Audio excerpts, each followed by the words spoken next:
kedepannya situasi politik setelah Mas Pram menjabat akan seperti apa? Saya kira dua hal, Mbak. Pertama, memang harus kita akui bahwa sebenarnya dalam banyak hal, PDIP dengan Prabowo Subianto itu memiliki hubungan yang sebenarnya relatif cukup baik ya. Misalnya itu terbukti ketika tidak ada perubahan apapun dalam Undang-Undang MD3, karena kalau Prabowo Gerindra ini tidak memiliki hubungan yang baik dengan PDIP, tentu Undang-Undang MD3 akan diubah di mana posisi Ketua DPR yang mestinya misalnya otomatis didapatkan oleh partai pemenang pileg itu bisa berubah seperti dalam pemilu 2014 ya. Itu jelas ya, yang itu yang kemudian menempatkan bagaimana posisi Puan Maharani tetap sebagai ketua DPR, termasuk misalnya soal posisi Banggar juga dijabat ya oleh kader-kader PDIP. Itu kan menegaskan bahwa sebenarnya PDIP sekalipun secara tidak langsung menyatakan dukungan politiknya secara terbuka dengan Prabowo, tapi hubungan politiknya itu baik-baik saja.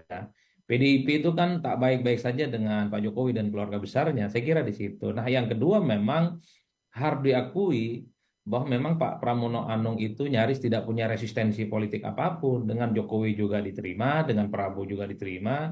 Memang ini juga adalah wajah yang saya kira kenapa proses politik di Jakarta itu kan terkesan adem ayem, karena memang dari segi figur juga tidak terlampau konfrontatif ya, head to head secara terbuka. Ini juga yang menurut saya menebalkan satu keyakinan bahwa memang ketika tak ada gugatan ke Mahkamah Konstitusi dari kubu Ridho, ini kan menganggap sebenarnya ada negosiasi politik yang sudah selesai ya antara elit-elit yang kemudian saling berkompetisi. Jadi saya cukup hakul yakin membayangkan ke depan bahwa di bawah Pak Pramono dan Sidul, hubungan politik Jakarta, hubungan politik gubernur terpilih nanti dengan presiden dan pemerintah pusat itu akan baik-baik saja. Karena saya kira memang kita juga sering mendengarkan bagaimana Pak Pramono Anung menyatakan akan selalu bersinergi dan beririsan dengan keputusan-keputusan politik pusat.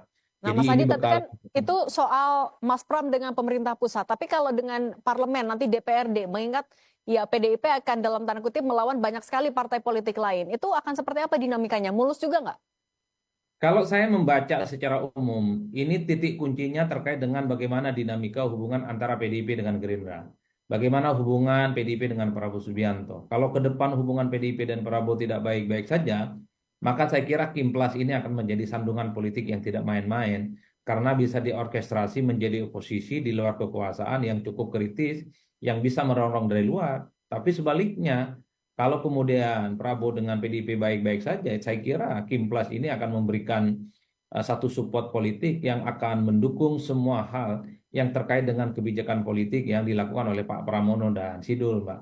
Karena Oke. Kimplas ini sebenarnya kuncinya ada di Prabowo dan kuncinya ada di Gerindra. PDIP dengan Gerindra baik-baik saja, maka semua keputusan dan kebijakan politik Pram dan Sidul itu menurut saya akan mendapatkan support sistem yang cukup luar biasa.